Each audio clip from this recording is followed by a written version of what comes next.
낙후된 도시를 되살리는 방법으로 지역이 가진 자산을 활용해 상품화하는 도시 재생 사업이 주목받고 있는데요. 이 지역이 희망이다. 오늘은 네 번째 순서로 민족의 전통과 공동체적 삶을 통해 가장 한국적인 도시 재생을 추진하고 있는 전주시를 소개해드립니다. 설다혜 기자가 다녀왔습니다. 전라북도의 도청 소재지 전주. 63만여 명의 시민이 사는 도심 중심부에는 고층 빌딩이 아닌 한옥이 자리 잡고 있습니다. 700여 채의 고풍스러운 한옥이 모여있는 곳, 바로 전주 한옥마을입니다.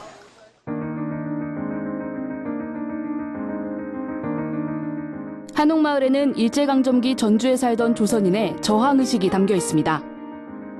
전주에 몰려든 일본인이 성곽을 허물고 그 자리에 도로와 건물을 세우자 그에 대항해 우리 것을 지키려는 마음이 하나둘 모여 만들어진 겁니다. 그러니까 일종의 그런 항일 의식도 저항 의식도 이 집에 담겨 있다라고 볼 수가 있는 거죠, 한옥에. 하지만 해방 후 경제 성장기에 사람들이 떠나면서 한옥마을은 쇠퇴했습니다. 40여 년간 낡은 채 방치되던 한옥마을이 2002년 한일 월드컵을 계기로 다시 태어났습니다. 한옥마을은 1997년 한옥보존지구 지정과 함께 규제에 묶였지만 2002년 월드컵을 앞두고 전주의 정체성을 살린 관광자원으로 탈바꿈했습니다.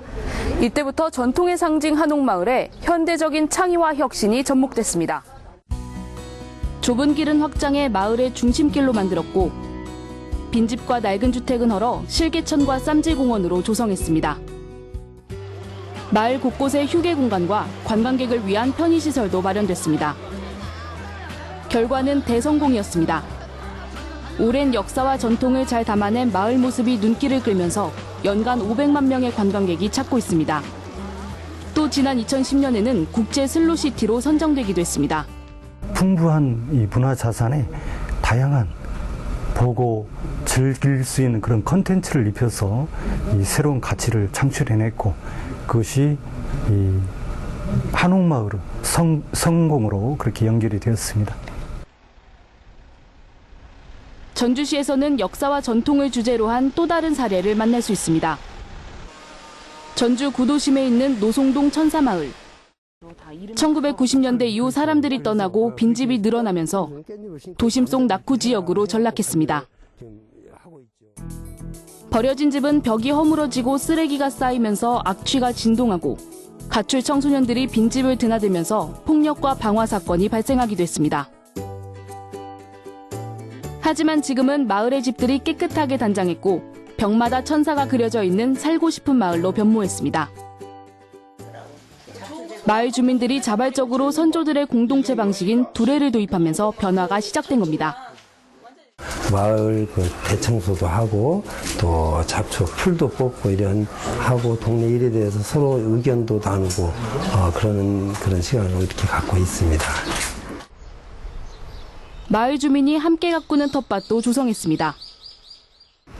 이곳은 지난 10년간 사람이 살지 않아 도심 속 흉물이었던 폐건물이 있던 자리입니다. 그런데 지난해 건물을 헐어내고 밭을 일구면서 마을 공용의 텃밭으로 만들었습니다. 함께 땀을 흘리며 일을 하다 보면 가족 못지않은 정을 느낍니다. 여름장건이 따로 있는가? 예. 그렇겠죠. 틀리지. 나는 몰라. 이곳에서 재배한 채소들은 마을 주민들이 협동조합 형태로 만든 비빔밥집에서 사용됩니다. 주민 스스로 새로운 소득원을 만들어내는 겁니다. 전문가들은 한옥마을보다 천사마을에 더 주목하고 있습니다. 특별한 유산이나 특징이 없는 마을이 변화해 성공을 거뒀다는 점과 지자체가 주도한 것이 아니라 마을 주민이 자발적으로 이뤄낸 성과라는 점 때문입니다.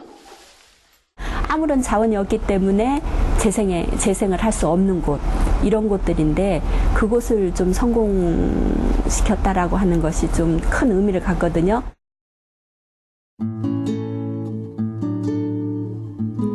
낙후된 지역의 기능을 회복하고 삶의 질을 향상하기 위해 시작된 도시재생.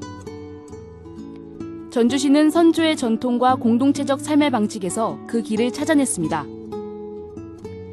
주민과 지자체의 끊임없는 소통을 통해 전통과 현대의 조화를 이루는 도시. 전주시가 꿈꾸는 가장 한국적인 도시재생입니다. YTN 설다입니다.